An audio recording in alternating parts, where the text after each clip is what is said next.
أعوذ بالله من الشيطان الرجيم. بسم الله الرحمن الرحيم. ألف لام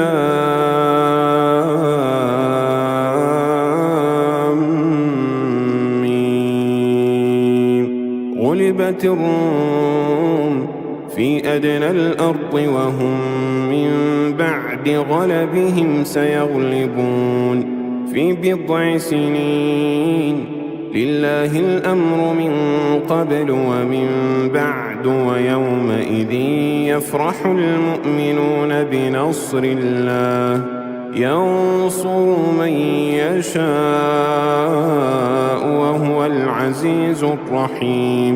وعد الله لا يخلف الله وعده ولكن أكثر الناس لا يعلمون ظاهرا من الحياة الدنيا وهم عن الآخرة هم غافلون. أولم يتفكروا في أنفسهم ما خلق الله السماوات والأرض وما بينهما إلا بالحق وأجل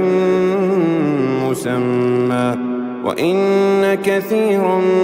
من الناس بلقاء ربهم لكافرون. أولم يسيروا في الأرض فينظروا كيف كان عاقبة الذين من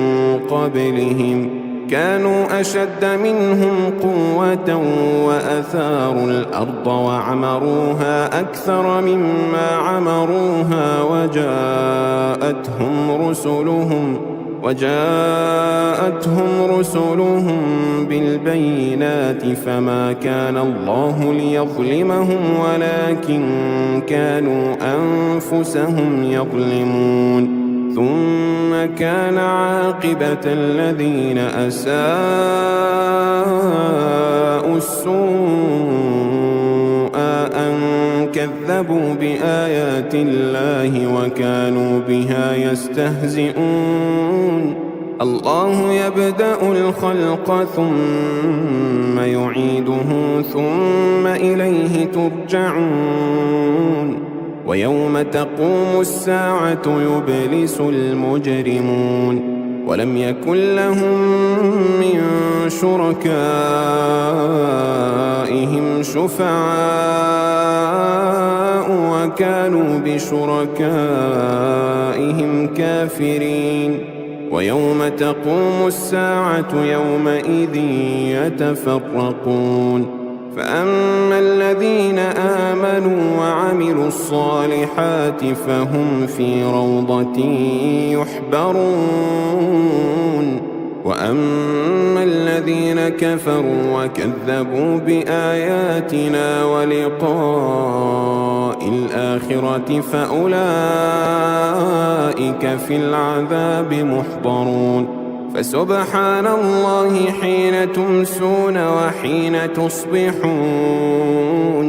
وله الحمد في السماوات والأرض وعشيا وحين تظهرون. يخرج الحي من الميت ويخرج الميت من الحي ويحيي الأرض بعد موتها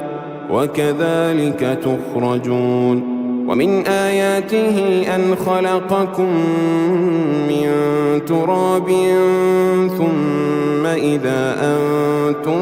بشر تنتشرون. ومن آياته أن خلق لكم من أنفسكم أزواجا لتسكنوا إليها وجعل بينكم مودة ورحمة إن في ذلك لآيات لقوم يتفكرون. ومن آياته خلق السماوات والأرض واختلاف ألسنتكم وألوانكم إن في ذلك لآيات للعالمين. ومن آياته منامكم بالليل والنهار وابتغاؤكم من فضله إن في ذلك لآيات لقوم يسمعون. ومن آياته يريكم البرق خوفا وطمعا وينزل من السماء ماء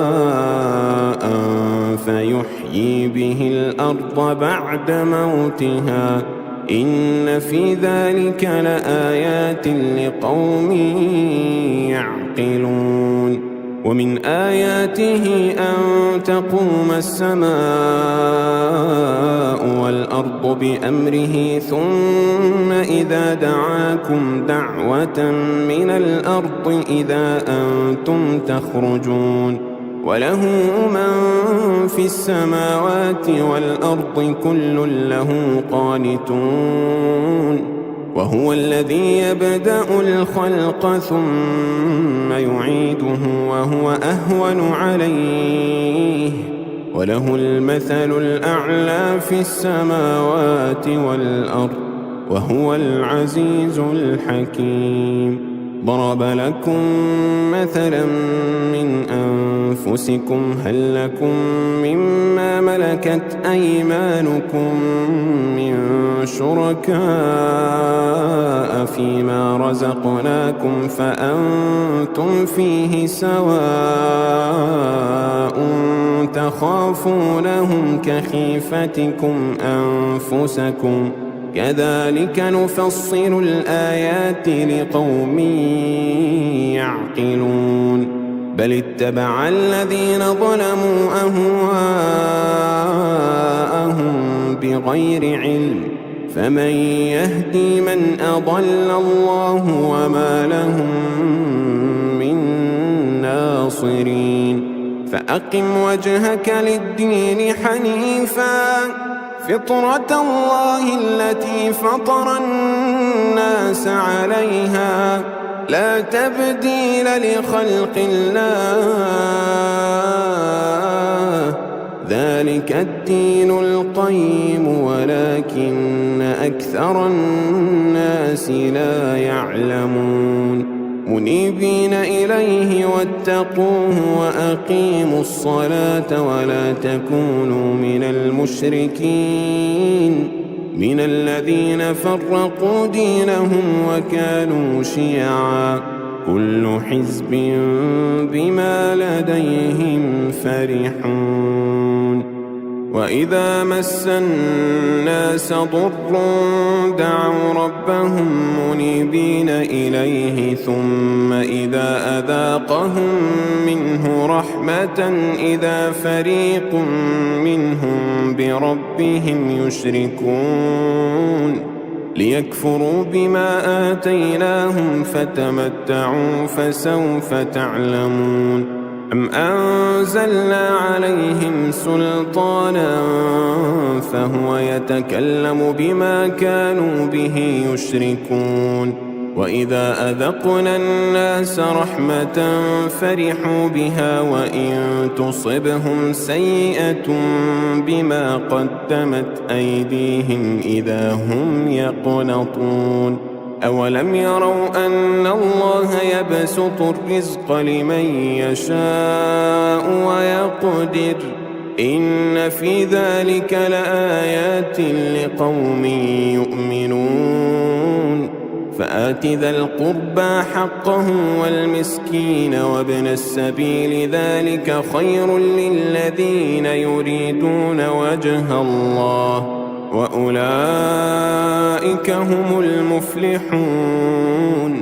وما آتيتم من ربا ليربو في أموال الناس فلا يربو عند الله وما آتيتم من زكاة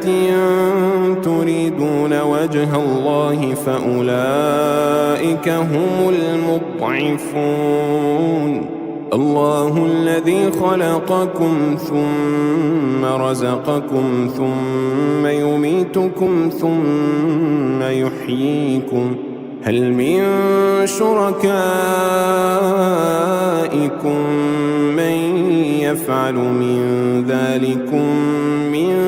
شيء سبحانه وتعالى عما يشركون ظهر الفساد في البر والبحر بما كسبت أيدي الناس ليذيقهم بعض الذي عملوا لعلهم يرجعون قل سيروا في الأرض فانظروا كيف كان عاقبة الذين من قبل كان أكثرهم مشركين فأقم وجهك للدين القيم من قبل أن يأتي يوم لا مرد له من الله يومئذ يصدعون من كفر فعليه كفره ومن عمل صالحا فلأنفسهم يمهدون ليجزي الذين آمنوا وعملوا الصالحات من فضله إنه لا يحب الكافرين ومن آياته أن يرسل الرياح مبشرات وليذيقكم من رحمته ولتجري الفلك بأمره ولتبتغوا من فضله ولعلكم تشكرون ولقد أرسلنا من قبلك رسلا إلى قومهم فجاءوهم بالبينات فانتقمنا من الذين أجرموا وكان حقا علينا نصر المؤمنين الله الذي يرسل الرياح فتثير سحابا فيبسطه في السماء كيف يشاء ويجعله كسفا فترى الودق يخرج من خلاله فإذا أصاب به من يشاء من عباده إذا هم يستبشرون وإن كانوا من قبل أن ينزل عليهم من قبله لمبلسين فانظر إلى آثار رحمة الله كيف يحيي الأرض بعد موتها إن ذلك لمحيي الموتى وهو على كل شيء قدير